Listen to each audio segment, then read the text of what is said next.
오전 12시 많은 참여 바랍니다.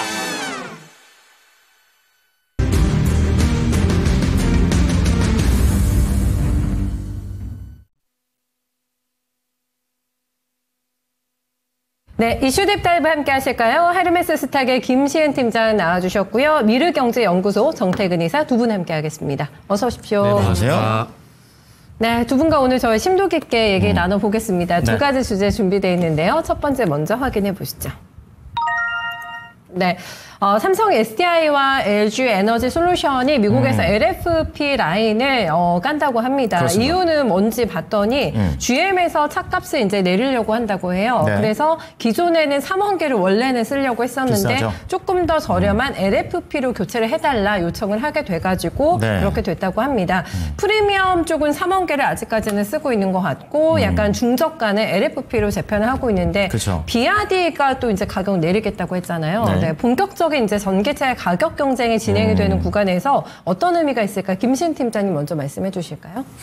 뭐 그렇게까지 큰 의미가 있을까라는 생각을 가지고 있어요. 물론 지금 LFP 쪽으로 간다고 해서 우리나라 과연 중국이 규제가 어느 정도 풀렸을 때 그때 얼마만큼의 파이를 가져갈 수 있을 것인가에 대한 물음표도 남아있는 상황들, 그리고 LFP 배터리로 인해서 전기차에 대한 가격이 좀 어느 정도 내려갈 수는 있어요. 그런데 더 큰 문제는 네. BRD가 가격을 최대 30% 이상 인하한다라는 겁니다. 확 내렸어요. 안 그래도 가격이 싼 전기차인데 네. 거기서 가격을 인하한다라는 것은 지금 전기차 치킨 게임이 더욱더 길어질 가능성이 높지 않을까라는 생각을 가지고 있고요.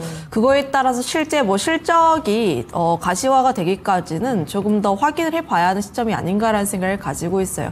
오늘 뭐 삼성 SDI라든지 엔솔 다시 한번 올라가고 있는 흐름들이 나와주고 있긴 하나, 다만 큰 틀에서 보게 되었을 때 추세를 완전히 돌리는 흐름들은 아니었다라고 보시면 좋을 것 같고요. 일부 뭐 전기차 소재라든지 혹은 장비 기업들에 대한 강세 흐름들이 나와주고 있긴 한데 다만 이거에 대한 부분들도 윗꼬리가 상당히 좀 깁니다. 이런 점들을 감안을 하면 단기 트레이딩으로 보시는 게 맞지 않을까라는 생각을 가지고 있어요. 네.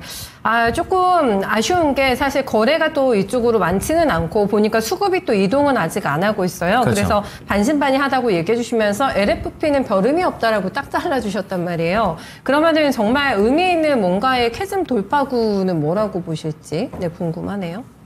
결국은 사람들이 선택을 하는지가 네. 가장 중요한데요. 네. 아직까지 지금 그거에 대한 흐름들이 잘 나와주고 있지는 않아요. 물론 지금 전기차에 대한 문제가 첫 번째, 발열에 대한 부분들, 두 번째, 가격에 대한 부분들이라고 보시면 좋을 것 같고, 특히 가격적인 부분을 보게 되었을 때, 뭐 포르쉐도 이제 엔트리급 같은 경우 LFP를 도입을 하면서 발음이 안 되네요. 를 도입을 하면서 이제 가격을 다운시키겠다라고 하는데 과연 사람들이 선택을 할지가 가장 궁금합니다. 그쵸. 그리고 특히 우리나라 같은 경우는 상관이 없겠는데 미국 같은 경우에는 또 자율주행이 아니라 주행거리가 길어요.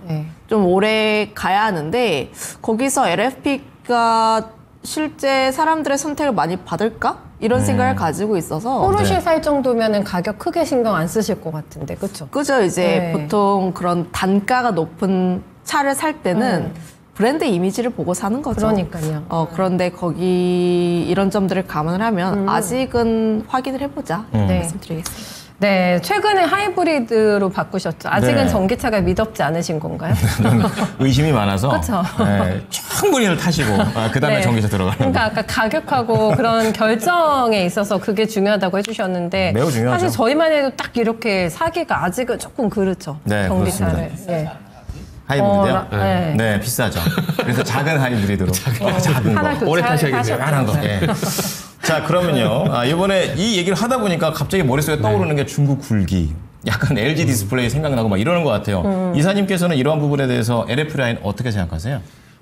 일단은 공급을 늘 수 있는 타겟책이 나왔다라는 건 긍정적으로 볼 수가 있겠죠. 네네. 그런데 결국 중요한 건 그래서 많이 팔리나? 많이 공급하나? 그렇죠. 이걸 핵심이죠. 봐야 되잖아요. 네. 근데 거기에 대한 기대감은 아직 좀 낮다라고 봐야 될 것 같아요. 그리고 또 이상하게 이번 주 들어가지고 소위 말하는 이제 대형주들 있잖아요. 반도체, 2차 전지가 움직이는데 이거 양치기 소년 같아요. 또 아직도. 이번엔 가나? 이번엔 가나? 이런 양측에서요. 희망고문을 좀 하는 것 같아가지고 조금 이제 아이고. 기분이 썩 좋지는 않거든요. 네. 근데 월요일날 반등이 나왔던 이유와 오늘 반등이 나온 이유가 비슷해요. 네. EU 관세 요거 때문에 나오는 거거든요. 그럼 요거를 기점으로 해가지고 과연 6월 달에는 대형주 장세 넘어갈까?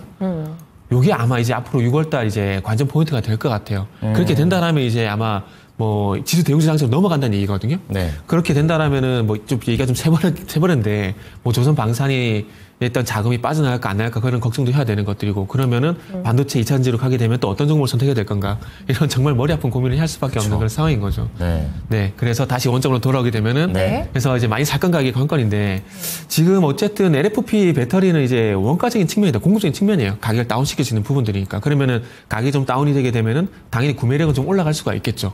그런데 지금 이 전기차 시장을 누가 또 지배를 하고 있느냐? 이 수요적인 문제도 이제 봐야 되거든요. 네. 작년 같은 경우에 글로벌 전기차가 1,700만 대가 판매가 됐어요. 근데 거기에 중국 업체가 1,100만 대거든요. 40% 성장을 했어요. 근데 북미 쪽 같은 경우는 네. 9% 성장해요. 거기다가 트럼프가 신재생은 또 안 좋게 좀 발언하고 있잖아요. 네. 그러다 보니까 이런 것들 때문에라도 뭐 기대감을 가져야 되겠지만 뭐 중국 업체들은 우리 배터리 안 쓰잖아요. 그래서 그런 점 감안해 보게 된다라면은 이게 또 희망고문으로 끝나지 않을까라는 그런 걱정은 사실 좀 돼요. 전고체 사는 게 낫나요, 그럼? 전고체. 전고체는 아직 상용 안 됐잖아요. 그래도 NCM하고 LFP 이쪽에 이것저것 골치 아프면 차라리 전고체 쪽으로 생각보다 전고체도 발달 속도가 좀 빠르다? 근데 전고체 네, 그래서. 기다릴 바에는 차라리 우리 앵커님처럼 하이브리드 살 것 같아요. 아, 그렇군요. 차라리. 나트륨은 또 오늘 왜 이렇게 또 강한 거죠? 그 지금 배터리 2차전지 쪽에서? 분위기 들어오니까 2차전지 쪽에 전고체, 나트륨, 뭐 LFP 다 지금 확산. 네, 다 나오는 거예요. 네. 아, 두 분의 표정이 믿었지가 않으세요. 밝지가 않으세요. 나는 네. 관심 없다 이런 표정이셔가지고 아직까지 냉랭합니다 분위기가. 그렇습니다. 네, 전기차에 대해서 그래도 종목을 가지고 오셨다고 하는데 네, 한번 보실까요? 탑픽 점검하겠습니다. 네, 김시은 팀장은 코인테크 선택하셨고요. 그리고 우리 정태근 이사께서는 EG 선택하셨습니다. 네, 바닥에서 이제 며칠 올라오네요. 코인테크가 더 올라갈 모멘텀 있다고 보세요? 사실 2차 전지는 저는 선택을 안 하고 싶습니다. 종목을 가지고 오라고 해서 갖고 오긴 했는데 다만 이제 제가 2차 전지를 선택을 하시려면은 네. 이제 다른 섹터를 보시는 게 맞다라는 생각을 가지고 있고요. 그래도 이제 이번 이슈로 통해서 공장이 만들어지면 당연히 그 안에 들어가야 하는 장비도 발주가 되다 보니까 그와 연관되어 있는 종목군 중 하나를 선택했다라고 보시면 좋을 것 같아요. 코인테크라고 보시면 좋을 것 같고 2차전지 자동화 기업이라고 보시면 좋을 것 같은데 이제 아무래도 턴키에 대한 수주 방식이 진행이 되고 있다 보니까 추석과 수주가 나오게 되면 좀 유리한 방법들은 있습니다. 그리고 하반기에도 네. 좀 평택 LFP 양극재에 대한 내용들도 어느 정도 나오고 있고 대형 수주가 하반기로 좀 이연이 되는 부분들이 있어서 하반기를 조금 더 기대해 볼 수 있는 모멘텀이 있지 않을까라는 생각을 가지고 있어요. 오늘 1000%가 넘는 거래량이 어느 정도 터졌음에도 불구하고 윗꼬리가 어느 정도 좀 달리긴 했었는데 그래도 지금 이 이슈로만 보게 되었을 때 단기 트레이딩 정도는 좀 어느 정도 가능하지 않을까라고 보시면 좋을 것 같습니다. 네, 트레이딩 할 수 있는 가격대를 한번 설정해 주세요. 지금 마시고 오후장에서 조금씩 분할적으로 매수를 해보시는 게 맞지 않을까라는 생각을 가지고 있고요. 그리고 목표가 같은 경우에 14,000 라인대라고 보시면 좋을 것 같은데 항상 121선 라인대를 돌파를 크게 못하게 되면은 그 라인대가 좀 이렇게 목표가라고 보시면 좋을 것 같습니다. 네, 알겠습니다. 현재 위치상으로 보면 121선 라인이 13,800원 네, 이 정도 위치하고 있기 때문에 네. 그렇게 조금 체크해 주시면 되겠습니다. 단기 기억해 주세요. 자, 이번에 EG가 되겠는데요. EG 같은 경우는 최근 쭉 밀리다가 오늘 좀 오르는데 그 오르는 것도 약간 반짝의 느낌이 있어가지고 어떻게 좀 봐야 될까요? 그 사실 오늘 자이그를 할까라고 생각을 했는데 너무 센데요. 그 세죠. 근데 결국 센 놈이 더 갑니다. 그렇군요. 항상 주식시장은 그렇거든요. 그런데 자이글이 하려고 그러다가 제가 왜 EG로 바꿨냐면 네. 자이글이 미국에서 LFP 사업을 철수했어요. 그래가지고 그냥 연관성 때문에 네. 지금 자이글이 현재 상승이 나오는 거거든요. 그리고 자이글 빼고 파워넷, 탑머티리얼, EG, LNF 보게 되면 다 상승 출발하는데 다 밀리고 있어요. 네. 이게 뭘 뜻할까요? 결국 단기 테마라는 거죠. 그렇기 때문에 사실 EG를 준비했지만 방송에서 사지 말라고 말씀드리면 PD님은 싫어하실 수도 있는데 네. 저는 안 샀으면 좋겠어요. 그냥 오늘 그냥 특징 주문하라고 생각을 하고 근데 이렇게 말씀드린 게 사실 조심해서 나쁠 것도 없고 그리고 네. 어차피 앞으로 갈 거면은 한 5% 10% 내 게 아니라고 생각하면 그만이에요. 맞잖아요. 그 보통 이제 소위 말하는 저가 매수자들이 실패를 하는 게 지하 8층이 끝이냐 알고 들어갔는데 지하 10층이 나오고 12층이 나오는 경우가 있잖아요. 그렇죠. 네. 당황스럽죠. 그죠. 예. 그렇기 때문에 지하 8층인 거 확인하고 그 다음에 바닥이 없구나 하고 확인하고 들어갔을 때 조금 뭐 10% 늘 수는 있어요. 근데 수혜적으로 만약에 지금 조선처럼 계속 가게 된다라면은 그 10%는 아무 문제 저는 안 된다고 봅니다. 그래서 저는 뭐 조금 이렇게 죄송한 말씀이지만 안 샀으면 좋겠어요. 오늘 특징주가 이런 게 있구나라는 정도만 저는 보셨으면 좋겠습니다. 아, 특이하네요. 전략도 묻지 마세요. 이런 거네요. 네. 이슈 딥다이브가 제가 들어와서 모르겠는데 원래 이렇게 솔직한 아니에요. 분위기에서 예.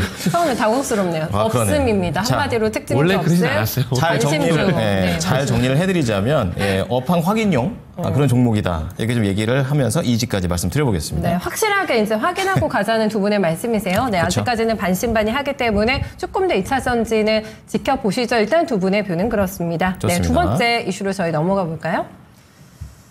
엔비디아 때문에 오늘 반도체가 일어서나 싶어요. 지금 29일에 우리 시간으로 오전 7시에 딱 컨퍼런스 콜 열리더라고요. 그렇군요. 어닝 서프라이즈가 나올 것 같다고는 하는데 중국의 H20 못 팔았잖아요. 네. 그래서 수익성은 조금 둔화될 수 있다라는 전망도 있습니다만 뚜껑 일단 열어봐야 될 것 같긴 한데 그 전에 일단 감은 좋습니다. 엔비디아 주가 퍼포먼스도 좋았고 반도체가 우리 시장 오늘 그쵸. 굉장히 강하게 끌고 가고 있는 상황인데 김시현 팀장이 어떨까요? 지금 트럼프의 규제 때문에 엔비디아가 그동안 주가가 많이 밀렸었잖아요. 그래서 이제 저가형 블랙웰을 출시를 해서 구멍을 찾겠다 살아날 그런 지금 전략을 쓰고 있는데 어떻게 좀 보실지 이게 돌파구가 될 수 있을까요?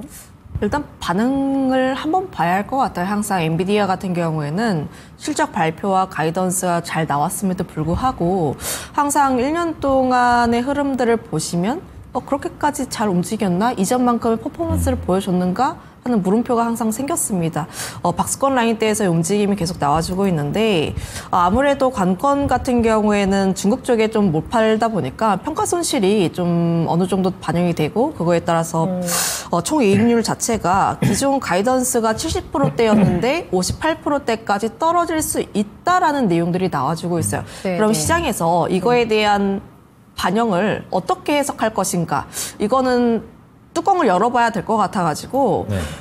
그거는 반응을 좀 봐야 하지 않을까라는 생각들. 다만 중국 쪽에 판매하는 부분들을 보게 되었을 때 H20 대신에 다른 걸로 또 대체를 한다라고 합니다. 그런데 그 칩 같은 경우에는 HBM이 들어가는 게 아니라 아무래도 저렴하게 판매를 해야 하다 보니까 저렴한 GDDR7을 또 들어간다라고 해요. 그런데 거기서 잘하고 있는 게 삼성전자가 그래도 SK하이닉스보다 좀 잘하는 부분들이 있다 보니까 삼성전자 오늘 올라가고 있는 부분들 플러스 알파로 홍콩 쪽에서 삼성전자 2배 레버리지에 대한 상품이 또 나왔다라고 보시면 좋을 것 같아서 홍콩에서? 이런 내용들이 좀 맞물리고 또 대형주에 대한 강세가 흐름 나와주면서 삼성전자, SK하이닉스가 좀 잘 움직이고 있다라고 보시면 좋을 것 같습니다. 물론 이거에 대한 흐름들 자체가 엔비디아 실적 발표 이후에 어떤 흐름들로 나아가는지는 좀 봐야 하기는 하나 다만 저는 AI 관련 종목군들은 그래도 괜찮지 않을까라는 생각을 가지고 있어서 네. 반도체는 계속 관심 있게 보자 이렇게 정리하겠습니다. 네, 삼성전자도 주셨어요. 저희 추천주로. 그쵸. 그리고 SK 하이닉스가 사실 조금 답답했죠. 네, 20만 원 선에서 너무 왔다 갔다 해가지고. 그럼 이번에 만약에 승기를 잡게 된다면은 그래도 반도체가 시장을 주도할 가능성도 어느 정도는 있다고 봐야 될까요? 반도체가 사실은 항상 뭐 실적이라든지 뭐 스토리는 굉장히 좋았는데 잘 움직이지 못했던 게 저는 이제 삼성전자 크게 움직이지 못했기 때문이라고 보시면 좋을 것 같습니다. 네, 그런데 네. 대형주에 대한 강세 흐름들이 나오기 위해서는 결국 대선 이후에 상법에 대한 내용들이 어느 정도 나올 필요가 있지 않을까라는 생각을 가지고 있고 그렇게 되면 뭐 반도체, 삼성전자라든지 SK하이닉스가 움직이면서 반도체 역시도 함께 달릴 수 있는 움직임이 나오지 않을까라는 생각을 가지고 있어요. 지금은 이제 바닥을 다지는 구간대라고 보시면 좋을 것 같고요. 내가 반도체를 접근하고 싶다 하시는 분들은 전 대형주가 그래도 조금 더 유리하지 않을까라는 생각 가지고 있습니다. 네, 알겠습니다. 상법 개정까지 연결해서 얘기해 주셨는데 네. 그러면 더 확 올라갈 수 있다. 그거 주의해서 보셔야겠어요. 네. 듣는 내내 그 생각을 했어요. 낮은 스펙의 제품을 과연 중국이 살까? 이런 생각이 좀 들고 그리고 자체 개발을 하지 않을까라는 생각까지도 생각을 해봤습니다. 자, 그럼 이사님께서는 이런 엔비디아의 움직임에 따라서 뭐 저는 좀 불확실성이 있어 보이는데 좀 어떻게 판단하십니까?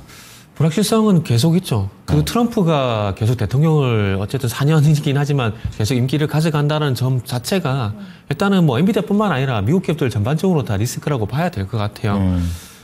그렇게 본다라면은 뭐 계속해서 이제 뭐 엔비디아 같은 경우도 마찬가지로 조금 투자 심리가 좀 위축이 될 만한 부분들인데 어쨌든 타겟책을 계속해서 만들어 가고 있다라는 거, 네. 그러니까 돌파구를 만들어 가고 있다라는 것들이 지금 투자자들의 어떤 기대감을 좀 가질 수 있게 하는 부분들이 아닌가라고 생각이 듭니다. 단지 그거보다 더 신경이 쓰이는 부분들은 그러니까 엔비디아의 어떤 주가 반응이 작년과 올해를 보게 되면 너무 달라요. 네. 작년 같은 경우는 엔비디아 얘기 조금만 나와도 시장이 강하게 반응을 했고 그리고 엔비디아 실적이 상당히 막 목 빠지게 많이 기다렸었거든요. 네. 근데 저는 개인적으로 이제 올해 들어와가지고 그러니까 그 소위 말하는 이제 가성비 AI 딥시크가 출연하게 되면서 시장의 트렌드가 좀 많이 좀 바뀐 것 같아요. 그러니까 고성능 AI에서 가성비 AI로 이제 분위기가 좀 전환이 되게 되면서 엔비디아에 대한 관심이 좀 많이 떨어진 것 같아요. 실내로 지난 분기 실적 발표 때 보시면 알겠지만 뭐 순익 기준으로 보게 되면 82% 성장이기 때문에 상당히 잘 나온 거거든요. 네. 근데 그럼에도 불구하고 엔비디아가 그렇게 반응이 안 나왔잖아요.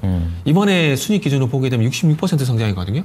그러면 지난 분기 그런 반응이 있었고 뭐 가성비 AI로 넘어간 상황들이고 그리고 어쨌든 62%가 작은 성장은 아니지만 200% 성장, 150% 성장, 80% 성장에서 성장폭이 좀 축소가 되고 있다는 점을 감안해 보게 된다라면은 아마 시장의 기대치는 좀 낮지 않을까라는 생각이 들어요. 네. 그러다 보니까 올해는 저도 개인적으로 하이닉스보다는 삼성전자적으로 봐야 되지 않을까 생각이 들거든요. 왜냐하면은 네. 이것도 일단 HBM 얘기를 드려야 되는데 네. 지금 소위 말하는 블랙일 울트라 그리고 다음 모델인 루빈 이 출시가 계속 지연이 되고 있거든요.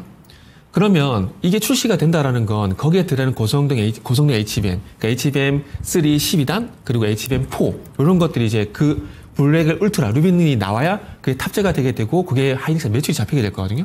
근데 여기가 만약에 딜레이가 되게 된다라면은 작년 같은 어떤 기대감을 가지기 조금 낮지 않나라는 생각이 들게 되고 그리고 올해 들어와가지고 소위 말하는 레거시 쪽. 뭐 디램이란지 DDR5를 중심한 디램이란지 그리고 랜드 쪽 가격이 올라가고 있다는 점을 감안해 보게 된다라면은 삼성전자 쪽이 조금 더 낫지 않을까라는 생각이 들어요. 거기다가 좀 전에 김시훈 팀장도 얘기했지만은 중국 쪽 같은 경우에 들어가는 AI 칩 같은 경우는 GDDR7 들어가는 부분들이 어찌 보면 삼성전자 쪽으로 기회가 좀 열렸다라고 좀 봐요. 그렇게 본다라면은 이제 어쨌든 조금씩이지만은 하이닉스가 가지고 있는 이 HBM 시장을 조금씩 잡아가게 된다라면은 아마 삼성전자 쪽으로 좀 더 이제 관심이 가지 않을까 생각이 들어요. 지금 삼성전자가 기대치가 너무 낮잖아요. 그렇기 때문에 네. 조금만 좋은 얘기가 나오게 되면은 아마 삼성전자가 좀 강한 반응이 나올 가능성이 있기 때문에 사실 2차 전지보다는 반도체 쪽을 조금 더 좋게 보고 있는 건 사실이에요. 그럼 삼성전자 관련해가지고 반도체를 그럼 중장기로 봐야 된다는 저는 뜻입니까? 여기서 단언권 말씀드리는데 네. 삼성전자 한 2년 놓고 장기로 가져가실 분들은 저는 분명히 좋은 수익 나올 거라고 봐요. 2년이요? 2년. 2년. 왜냐면은 이게 실례로 제가 2023년도에 네. 조선사라 그랬다가 되게 욕 뒤지게 먹었거든요. 네. 근데 결국 좋은 결과가 나왔어요. 네. 근데 제가 장기는 솔직히 좀 자신 있어요. 그래서 삼성전자 같은 경우는 2년 보고 들어가신다라면은 지금 자리 충분히 저는 수익 날 거라고 봐요. 네, 조선의 그 떡잎을 알아보신 눈으로 지금 현재 삼전을 얘기를 해주셨는데 그쵸. 마음이 좀 움직여지실까 모르겠습니다. 사실 요즘도 네. 하이닉스냐 삼전이냐 막 왔다 갔다 하시잖아요. 네네, 근데 그쵸. 엔비디아도 실적 발표 앞두고 반도체가 올라간다고 하니까 맞네, 네 AI구나, HBM이구나 그러니까. 이렇게 생각하실 수 있겠는데 그것보다는 네, 지금 레거시 쪽에 대해서 조금 더 그쵸. 힘을 실어주시는 멘트 나왔습니다. 사실 저희가 뭐 국내 반도체도 반도체인데 너무 많은 분들이 엔비디아를 들고 계시잖아요. 그렇죠. 네, 지금 그 뷰를 듣고 조금 마음이 흔들리실 것 같은데 분위기가 살아나고 있는 구간인데 예전만큼의 그런 시세는 절대로 나올 수가 없다. 엔비디아가 그런 시각이신 거죠. 이거는 네. 그러니까 산업적으로 접근하게 되면은 제 얘기가 그렇게 설득력이 없을 거예요. 그런데 시장 트렌드 측면에서 봐야 돼요. 네. 무슨 얘기냐면은 자 지금은 언급이 작지만은 2020년도까지만 하더라도 미국 쪽 기술적 얘기하게 되면 어떤 종목 얘기 많이 했죠? 애플. 근데 지금 얘기 전혀 안 하잖아요. 근데 이게 AI라는 트렌드로 넘어가게 되면서 엔비디아가 가져가게 된 거거든요. 그러면 엔비디아가 안 좋아서가 아니라 네. 엔비디아 이외에 뭐 가성비 AI로 넘어간 부분들이 있기 때문에 다음 이 트렌드에 맞는 종목이 또 나올 거란 말이죠. 그럼 그쪽으로 하는 게 맞는 거죠. 그리고 지금 이제 하이닉스 과연 HBM이 아니었다면 하이닉스가 지금처럼 퍼포먼스가 나올까? 라는 부분들이 있거든요. 근데 이것도 이제 중요한 것이 조금 전에 HBM 관련된 말씀드렸지만은 삼성전자적으로 또 갈 수밖에 없는 분위기들이 항상 시장은 이 시류에 따라서 계속 변화가 발생이 되는 거거든요. 그래서 저는 개인적으로 주식을 가장 잘 하시는 분들은 이 시류 큰 물줄기를 잘 읽는 분이 전 수익을 제일 잘 낸다 보거든요. 그렇기 때문에 어느 순간부터 저도 그렇더라고요. 뭐 어찌 보면 가치 투자의 함정이라든지 그리고 뭐 숫자의 함정이라든지 이런 쪽에 빠지게 되면은 이 종목이 정말 좋아요. 근데 종목이 안 가. 네. 그러면 이 종목의 사랑에 빠지게 되는 거거든요. 근데 그거를 제일 경계를 해야 돼요. 근데 시장은 계속 바뀌잖아요. 그런 부분들 감안해 봤을 때 지금 네네. 조선 방산도 좋지만은 또 언제 주도세가 바뀔지도 모르는 거기 때문에 거기에 좀 이제 순응할 수 있는 전략을 가져가는 게 저는 맞다라고 봐요. 네. 김신 팀장님께도 좀 질문 드려보고 싶은 거는 그럼 반도체 라인이 여러 개가 있잖아요. 네, 우선순위를 조금 설정해 주신다면 네, 어떤 좀 먼저 우선 볼까요? 대형주를 보시는 게 맞다고 생각을 하고 있고요. 네. 그다음 후순위로 넘어가게 되었을 때 소형주 단에서는 A와 연결되어 있는 종목군들, 특히나 이제 HBM 연관되어 있는 종목군들이 그래도 좀 괜찮지 않을까라는 생각을 가지고 있어요. 거기다 플러스 알파로 최근 레거시에 대한 내용들이 나와주고 있는데 앞서 이야기를 했던 것처럼 중국 쪽에 대한 이슈들, 특히나 GDDR7에 대한 내용들이 조금씩 나오게 되면서 네네. 지금 트렌드가 그래도 이쪽으로 조금씩 움직이지 않을까라는 생각을 가지고 있습니다. 물론 실적이라든지 이런 부분들을 보게 되었을 때 조금씩 두들겨야 하는 것은 맞긴 한데 앞서 이야기를 했던 것처럼 실적과 주가가 항상 같이 가지는 않아요. 우리나라의 시장 특성상 이런 점들을 감안을 하면 이제 한 단기 혹은 중기 트레이딩에 대한 관점으로 레거시 중에서 GDDR7 관련 종목군들은 그래도 관심 있게 보자라는 의견 드리겠습니다. 네, 그쪽만 별도로 좀 떼어서 주의하자라는 의견입니다. 그렇습니다. 예, 네. 반도체가 이제 전공법적인 해석보다는 약간 좀 트렌드, 그러니까 실전 투자적인 그런 접근에서 좀 내용이 나오고 있으니까 계속해서 함께해 주시면서 종목까지 연결해 보도록 하겠습니다. 네, 두 분의 토픽 궁금하실 것 같은데 제가 살짝 봤는데 짜신 것 같아요. 아, 그래요? 네. 자, 그럼 짰으니까. 동일합니다. 동일합니까? 한번 보여주시죠. 네, 탑픽을 확인하겠습니다. 그 많은 종목 가운데 김신 팀장의 선택이 심택이셨거든요. 네. 이것도 PCB로 정택은 이사께서는요, 심택. 예. 맞았네요. 근데 합의했습니다. 그러다 보니까 더 믿음이 가는데요. 그렇죠? 그렇죠. 겹치니까요. 네. 심택을 어떤 점 좋게 보셨는지 김신 팀장님 먼저 뷰 내주세요. 앞서 이야기했던 것처럼 GDDR7 관련 종목군이라고 보시면 좋을 것 같고요. 결국 뭐 실적에 대한 부분들은 좀 1분기 실적이 좀 안 좋게 나오긴 했어요. Q에 대한 내용들이 좀 부진한 부분들이 있었는데 다만 GDDR7 쪽에 대한 비중 자체가 점점 확대가 되고 있고 특히 일본 자회사에 대한 흐름들 자체가 그거에 대한 비중이 올라가게 되면은 1분기보다 나은 하반기의 실적을 또 기대할 수 있지 않을까라는 생각을 가지고 있습니다. 결국 이 종목군 역시도 한때 이제 소캠 관련했을 때 트렌드 타고 올라갔던 종목군이었는데 지금 중국 쪽에 대한 이슈가 어느 정도 나오고 있으면서 이슈를 다 한번 타고 또 올라갈 수 있지 않을까라는 생각을 가지고 있어요. 플러스 알파로 현재 기관 쪽에 대한 매수가 그래도 최근 들어오고 있다는 점들을 감안을 하면 추가 상승에 대한 여지는 충분히 있지 않을까라는 의견 드리겠습니다. 6월부터 3월 하순까지 굉장히 강하게 올라왔잖아요. 그렇다가 또 이제 많이 빠졌다가 슬슬 고개를 들고 있는 시점인데 어느 정도까지 목표단을 설정하면 될지 김신 팀장의 가격 전략을 들어볼까요? 저는 22,000원 라인대를 우선적으로 설정을 해드리도록 하겠고요. 다음 손절 라인대 같은 경우 21선 기준을 좀 대응해 보시는 게 맞지 않을까라는 의견도 드리겠습니다. 네. 자, 어쨌든 이제 실적 부진 종목들 그러면서 이제 앞으로에 대한 개선을 보고 담자라는 의미에서 심택을 말씀을 해주셨고요. 정택은 이사께서도 같은 종목입니다. 어떤 관점이십니까? 뭐 GDDR 관련돼서는 뭐 같은 의견이라고 봐야 될 것 같아요. 네. 어차피 뭐 심택이 고객사가 하이스, 삼성전자가 있는데 네. 그 GDDR7용 기판 같은 경우는 뭐 삼성전자 쪽으로 간다고 봐야 되지 않을까라는 생각이 들어요. 그러면은 이 GDDR7에 포커싱을 하게 되면은 당연히 뭐 심택을 말씀드릴 수밖에 없고 거기에다 플러스 해가지고 지금 정부에서 이제 산업부에서 이제 일조 정도의 온디바이스 프로젝트를 또 진행한다는 거거든요. 그렇게 또 진행이 되게 된다라면은 아마 심택 같은 경우 온디바이스용 기판을 이제 생산하고 있기 때문에 아마 지금 이제 DDR7 모멘텀 그리고 온디바이스 AI 모멘텀 동반해서 좀 가져가지 않을까 하는 생각이 들었어요. 그리고 과거 이제 온디바이스에 관련돼 가지고 이제 또 2월 달에 또 강한 시세가 좀 있었습니다. 그래서 그러다 보니까 일단 또 이제 다시 한번 또 선택할 수 있는 그런 선택을 하게 되는 그런 계기가 됐고 그리고 이제 엔비디아 포커싱 해가지고 좀 짧게 볼 만한 종목은 이스페타시스 이것도 좀 같이 봤으면 좋겠습니다. 좋겠고 그리고 요거를 지금 매수를 하게 된다라면은 일단 저는 개인적으로 241선만 좀 돌파가 되게 된다라면은 한 27,500원 이상도 저는 가능하다. 뭐 이렇게 좀 말씀을 드리도록 하겠습니다.